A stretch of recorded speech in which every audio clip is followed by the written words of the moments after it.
Talk a wee bit about that, short-term lets, because obviously it's changed a wee bit in Scotland recently. That brings a whole lot of challenges since the new rules came in. The market that we target is contractors and insurance companies. A lot of people just take up a property, throw it in Airbnb and cross their fingers, but obviously in Scotland you need a licence as well. Each council is completely different. Why wouldn't it be? If it's going to be more difficult for landlords, then let's do it. That seems to be the mentality.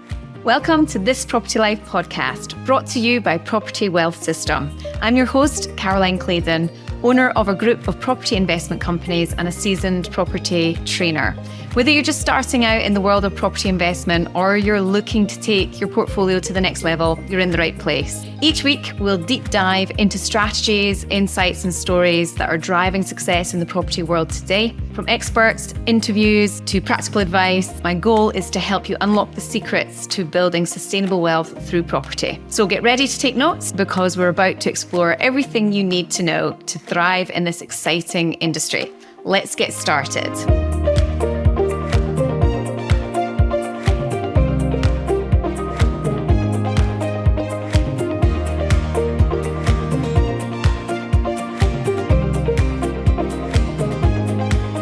Hi Barry-John, it's brilliant for you to be here with me today. How are you doing? Yeah, good to see you again. I know, it's been a wee while, and I know you've been on the podcast before, but some exciting adventures are coming your way, so I thought it'd be good for us to jump back on, give our listeners a little treat about what you've been up to and tell them what the future holds for you. So just a wee recap, when did we first meet? How long ago was that now? Oh, 8-9 years, is it? Wow. So that long ago already? Was it in Edinburgh or Glasgow? I can't remember. In Glasgow. In Glasgow. So I was running Yeah. one of the 3-day workshops you attended and decided that you wanted to go on and do the advanced stuff. And off the bat, what was the main strategy when you first started right at the beginning? At the beginning, it was really just to try and get a few properties that would really overtake the income I was receiving at that time. I was still on the tools at the time. So I didn't want to be on the tools to the day that I dropped. So I thought, let's try and look into something different that's going to bring in a bit additional income. And that was all it was at that time. It very quickly grew and continues to grow to this day. Yeah. So when it got to a certain level, I decided I'm going to come off of the tools. How long roughly was that? How long did it take you so that you could leave the tools and go full-time property? Full time now. I've been full time for 5-6 years. Okay. So Another 6 years now. Yeah. So it did take a couple of years to get the cash flow up. I know a lot of people may say doing buy to let it'll take a long time to get that cash flow, and which enables you to step back from your job. But the properties that we went for, we focused on within the city. All of our stuff is in and around Glasgow, where the cash flowing really, really well, and we've also had really good growth within the value over the years as well. Nice. You know, well, I'm not really interested in buying things in all the small towns and villages sprinkled across the country. I've seen people do that. This is before the interest rate started to come up over the last 18 months. They were buying these properties and the cash flow was really low. Yeah. And now they're all selling off because they can't afford them, because there's literally zero cash flow. Yeah. Some of them it's actually costing money, whereas ours, they just keep going from strength to strength. Yeah. I've noticed that rents have just ballooned over the last 12, 24 months to a point where I'm very guilty of not putting up my rents regularly. And I've now backed up a problem for myself where rents have gone up, like in some of the properties, like 400 quid a month. And you're thinking, I can't do that to the poor tenant. If you were to say to a tenant right away, it's going to go up £300-400, it's a slow one for them. Yeah. I know as we speak here, the maximum we can increase is 12%. I mean, the portfolio we took on recently, the ex-landlord hadn't increased for 10 years. So some of them were paying like £500. Yeah. And the market rent is anywhere from $950 to $975. Yeah. So you can't just turn up and say, I'm the new landlord and this is what you want. Yeah. It just wouldn't work. It wouldn't sit right with anyone. Yeah. But moving forward though, I think it's a good idea just to do a gradual increase. I think everybody's learnt that over the last couple of years. Obviously, there's different regulations and it's been put in place by the government. You know, if you're a good landlord though, your tenants generally they'll be good as well. And you've got a good relationship with them. Yeah. And you actively got your wife Leanne on board to work in the business. How did you initially find working together? Because that's a conversation that people have with me all the time is, oh my goodness, married and in the business together. It has its challenges. How did you find that at the beginning? Yeah, of course it brings challenges. Some days she'll want to rip my balls out, as other days I'll just stay out of her way. No, listen, jokes aside, it's went well. She's good in certain things that are better than what I am. I'm better at certain things that are better than what she could do them. So it's a good blend. It works well. I'm out and about most of the day doing things. Leanne's more, she's got the wee one now as well. So she's kind of quite demanding at the minute. Yeah, it works well. It does work well. I know a lot of people might think that's my idea of hell. I know some folk might go to their work for a break. Yeah. But no, it does. It works well. We got on fine. I think you mentioned something just before we went live recording. You talked about shared goals and that you and Leanne had a goal for 3 years down the line. And I think that's really important when you're working together, is having that common goal and know what you're working towards, so that even if you do, clash at times, that you know what it's all for at the end of the day. So bread and butter is your buy-to-lets and your flips in and around Glasgow. And short-term lets as well. Short-term lets, okay. Yeah.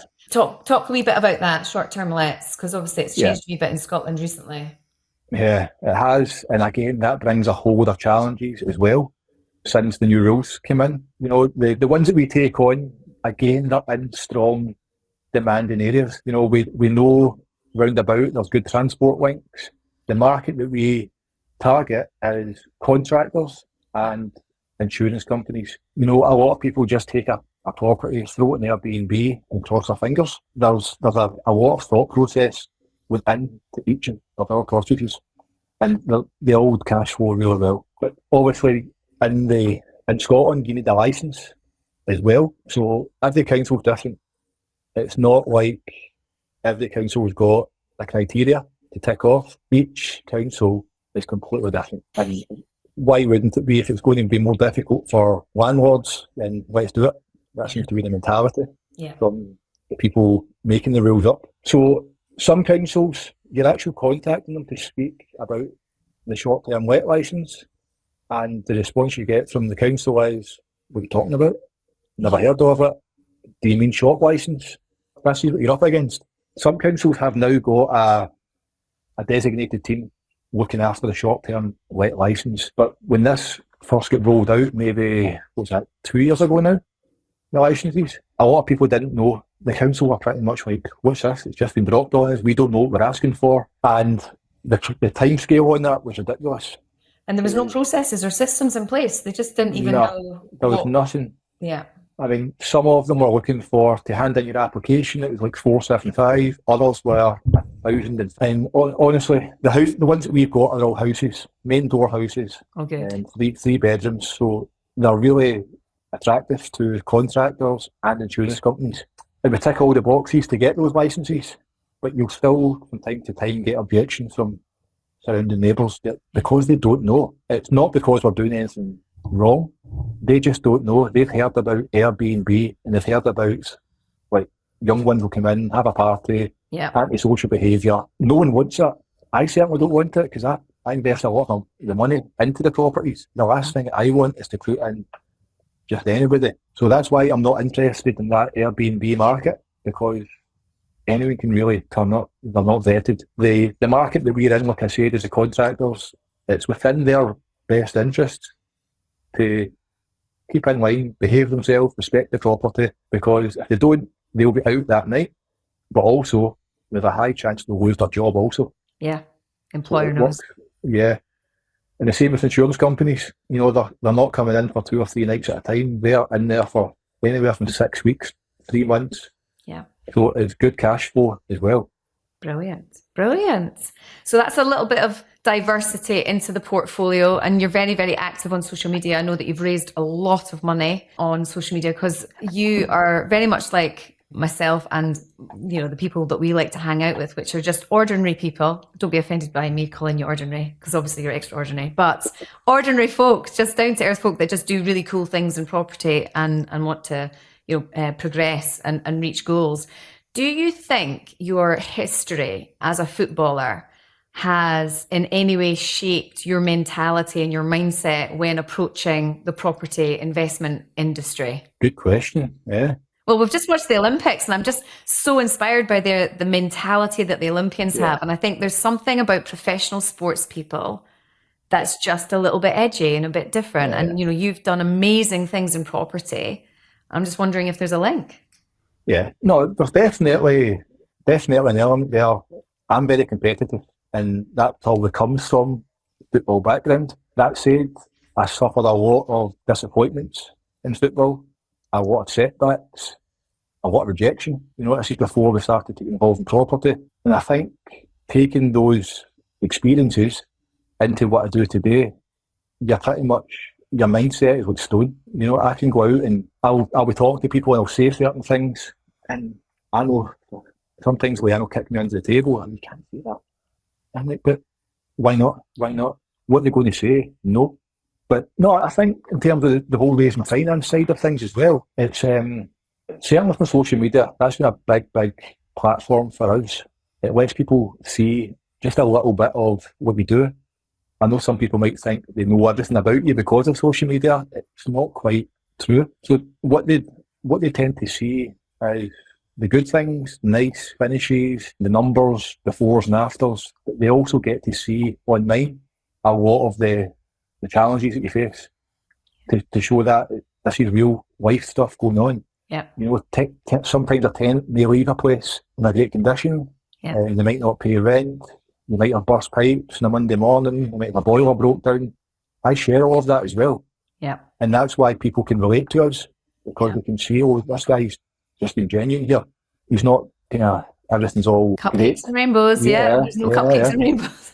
Yeah, that's far from that. But no, property is good, but it's an emotional roller coaster. Yeah. And I know a lot of people, even within property, there are challenges that we've come up against over the years. I know most people would have crumbled. They really would have. Some of the things, the phone calls I've got to deal with, the emails, going to meet certain people to iron things out, it can be an emotional roller coaster. Yeah. And some people might just come round and think, this isn't for me. It's yes, it can be great, it can be lucrative, it can bring a really nice lifestyle, but you're going to have to be prepared emotionally to roll your sleeves up and bring it on. Yeah, and I think that's maybe where I was putting that link of your professional football career in line with this, because all the rejection, well, you get offers rejected and you get angel investors not giving you the money and you get surveyors downvaluing your properties, you get ghosted by tradesmen, all these things, that's rejection, right? Yeah. So once you've had that in one industry, you can deal with it in a different industry, right? Yeah, that's it. All those kind of skills that you've obtained over the years, they're all transferable. Yeah. And life skills, if you like. But if it wasn't as lucrative as what it was, you might think, this isn't for me. I'm going to go and get another job somewhere. Yeah. Yeah. My favourite phrase is property investing is actually really simple, make your money right at the beginning, but it's not easy. And simple and easy are very different. And people, I think when they see some of the stuff on social media, they think, watch Homes Under the Hammer. If that idiot can do it, I can do it too. But as we know, it's you say, people do give up, and that is disappointing. Which is why we do podcasts like this to say, keep going. We're in it with you every step of the way. No matter how far down the path you are, experience-wise, you still hit these challenges.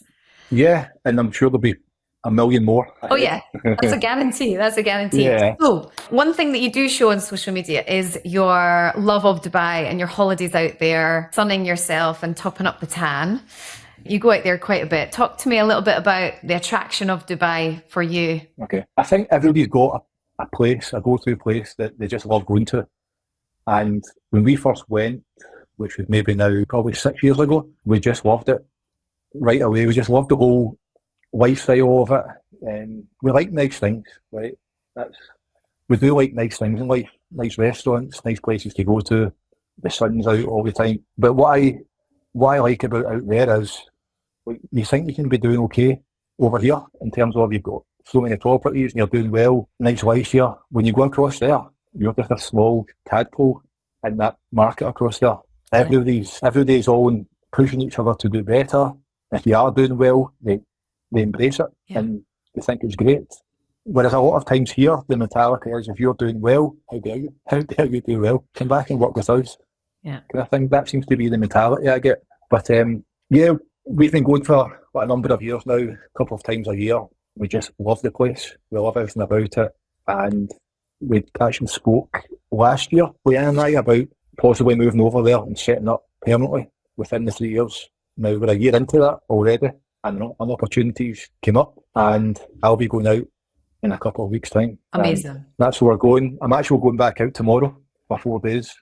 Lovely. Just me and my son. We'll go across for 4 days, and then I'll come back for a couple of weeks, and then that's me.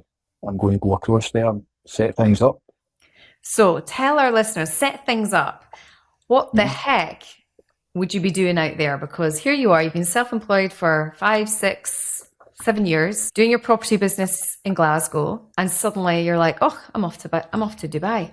How did that all come about, and what's the plan when you get out there? Yeah, so I'm in a fortunate position that we've built things up over the years, and that business will still keep running, even though I'm not in the country. Yeah. Because today it's all about having Wi-Fi and WhatsApp, video calls. I can still keep my finger on things, no matter where I am. This opportunity came up through social media. The guy that I'm going to be partnering up with, the guy called Caroline, he's been across there for the past year, and he is selling luxury real estate over there. He's wanted me to join and partner up with him and get involved in that side of things as well. What I'll be bringing to the table is I've got a lot of connections within the kind of sporting world, whether that's players, ex-players, agents. I can bring a lot of opportunities to these people. Okay. And also our own investors will also be presenting opportunities to them to make money as well. So it's not only is it a great opportunity for Leanne and I and the family, but for all the people who work with us and the people who are watching us as well. The opportunities there are really off the chart. So give us a little snapshot. If you were to create a little elevator pitch to someone who knows nothing about Dubai real estate, knows nothing about the market, what would you tell them in a couple of minutes or so why it's a really interesting place to consider as being part of their portfolio? Yeah, well, obviously in Dubai, the tax, for one, is attractive because it's pretty much at zero. Nice. Also, as well, the opportunities, the economy is just booming. The amount of development going on, even every year we go, it's like that building wasn't there last year. Now look at it, it's throwing it up really. They're building the world's largest airport as well, which is going to be a kind of centre point for a lot of connecting flights. And they've just been granted given the green light for the new casino, which is going to be built across there. And it's not just on the mainland, it's almost like an island. So you think of all the tourism that comes towards that. They've also got the strip, the Miami strip. We're going to be building as well, like mirrored on, obviously, Miami. And just the whole city is just constantly growing. You know, I know some people who were there maybe 15 years ago, and now it's a total different place. Yeah. It's constantly evolving. So the opportunities, particularly for the off-market properties, to get involved in that, you can actually flip it on without actually seeing the finished product. You know, you might buy it today, and it might be a 4-year development project. After 2 years, the value's gone up. You can flip that on, even though it's not completed yet, and still make money. So the returns that you can make, they're phenomenal. Fantastic. And talk from an expat point of view, because obviously I work with investors who are out in Hong Kong and Singapore who want to buy here in the UK. Lending is available to them, being non-dom, non-res. Does the same apply in Dubai? This is some of the things that I still have to speak with people around. Yeah. Obviously, I'm going across there, and it's slightly different to here, where I've got all the people that I know and trust around about me who can do certain things. Across there, I'll be almost starting from scratch. Exciting. But I will grow that very quickly. Yeah. Just the type of character that I am. Yeah. I'll be out there talking to people, and I'm really looking forward to it. It's amazing. So the 3-year plan has just been cut to 1 year. Yeah. So we've probably exceeded what we thought. Amazing. We like I said, 3 years, but we're now 1 year into that, and we're going to go out and we'll just see how it goes. And you weren't actually looking for that opportunity at all. How did that come about?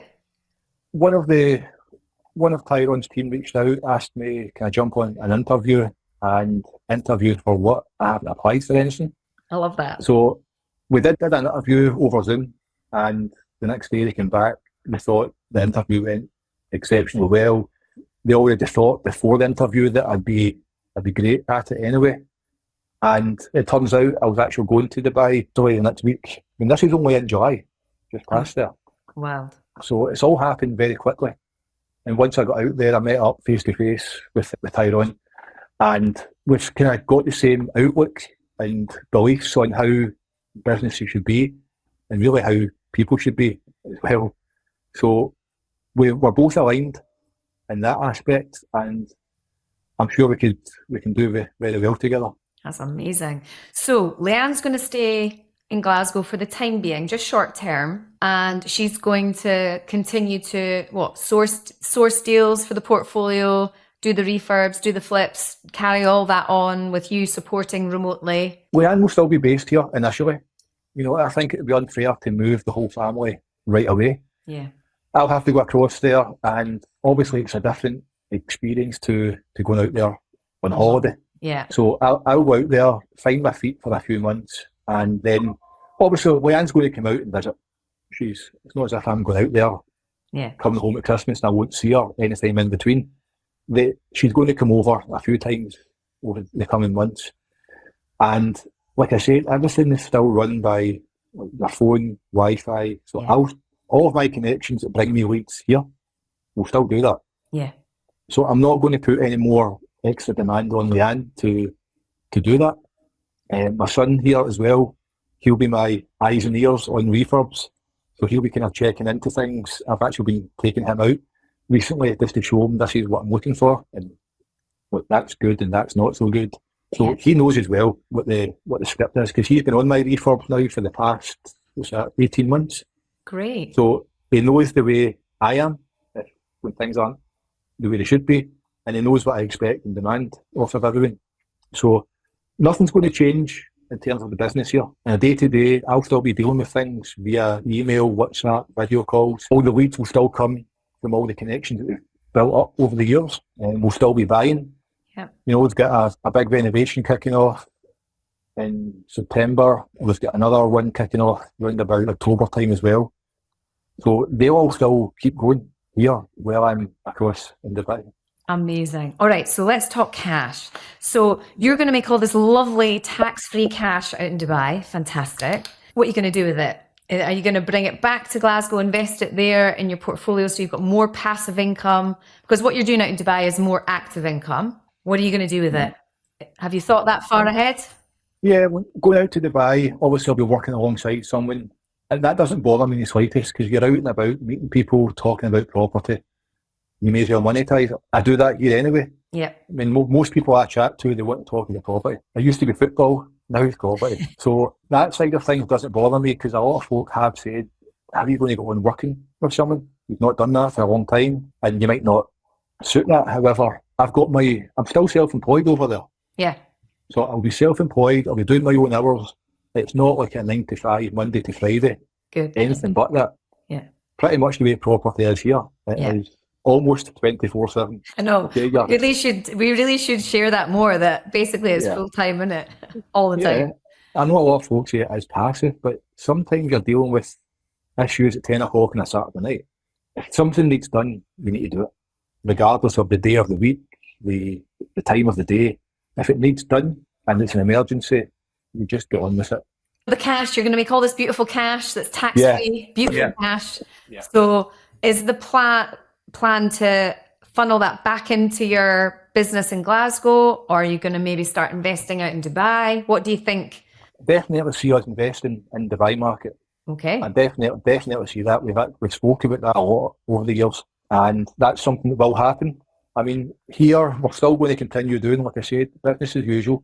Yeah. You know, we've raised a lot of money over the years, and that's just going to keep happening. Even within the last sort of week, there's more investment funds came in.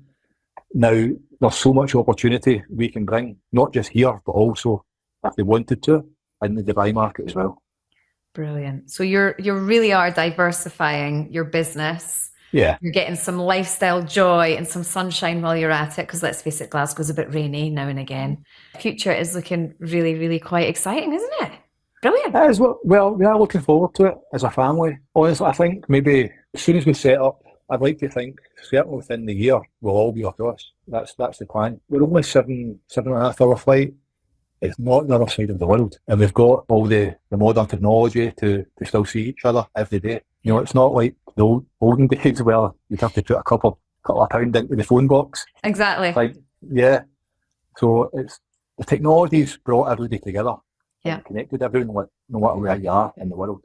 It's a really exciting market, and it's sounding like it's so fast paced that to get in at this early stage sounds like a real opportunity that, you know, well, you're not going to lose anything by doing it, right? You're absolutely gaining, because you've got your passive income here that you've spent the last 9 years setting up, that's giving you the freedom to take opportunities like this and explore them. Yeah, I mean, like I say, we're in a fortunate position that our business allows us to be a bit more flexible now and a bit more adventurous to go out there. But I say everything will still keep going here.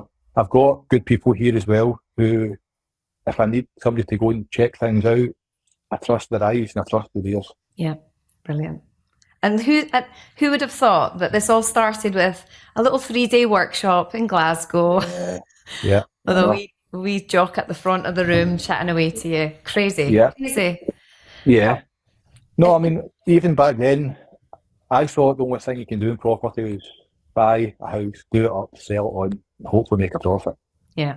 That's what I think. Probably most people still think that. Yeah. But there's so much more to it. Different levels to this as well. I know you're involved in some really great, exciting projects. So it's, there's no ceiling. No. You can go as far as you want. I know. It's really, really exciting. So I only knew about your Dubai thing through your social media, because obviously I follow you. If any of our listeners want to follow the journey of Barry-John and his family doing their property thing out in Dubai, what's the best handle for them to follow you on? Yeah, I tend to use Instagram mainly. So my page is Barry-John Corr Real Estate. You'll find it right away. LinkedIn as well is just Barry-John Corr. That's the two that I mainly use. Leanne's more on Facebook. Yeah. I tend not to use that as much. And Facebook's a funny platform for business. It can be. You can put a post up of like some renovations or projects, numbers or whatever, and you get very little engagement sometimes. It doesn't bother me in the slightest because I know how it all works. People are still watching. Yeah. Then on the flip side of that, you can put a photograph up of Leanne and I out for lunch, and it'll be like goes well. so much engagement. It's crazy. Social media is a dark magic that I don't think anyone can understand. Only Meta changes the parameters whenever they feel like it, right? Yeah. And like you say, if you're just doing your own thing and you're posting about it, people will engage with it because you are massively relatable, and we keep it real, and you tell the good and the bad, which is really, really important. Yeah, I think that is what you've just said there. It's just keeping it real. Yeah. It's not trying to be someone you're not, or some people try and fake it till they make it kind of thing. Keep it real, and people like that. Brilliant. Well, thank you so much for joining us today. I can't wait to see how Dubai works out for you. I know it's going to be a massive success, just like everything that you put your mind to. For our listeners, if you're interested in attending one of my 3-day workshops, I am coming back to Scotland. I haven't held one in Scotland for over 5 years now, but I am holding one in Edinburgh in October the 12th. I think it's the 12th, 13th and 14th. Barry, you'll be sunning yourself at that time. 11, 12, 13th. 11, 12, 13th of October, I'll be in Edinburgh doing a workshop. If you're interested in that, head over to propertywealthsystem.co.uk and see the link there to get your tickets. And make sure you're following Barry-John on Instagram and LinkedIn as well. And really look forward to seeing how that all rolls out. And I will be keeping in touch because I might invest in Dubai myself. Who knows? Sounds good. Take care. Okay, thanks again. Thank you for tuning in to This Property Life, brought to you by Property Wealth System. I hope you found today's episode insightful and that you're feeling inspired to take your property journey to the next level. If you want to dive deeper into the world of property investment, be sure to visit our website at propertywealthsystem.co.uk for resources, courses, and more. And for daily tips, updates, and behind-the-scenes content, follow me on Instagram at carolineclaydon.property. Until next time, keep pushing forward and turning your property dreams into reality. See you next time in the next episode. Take care.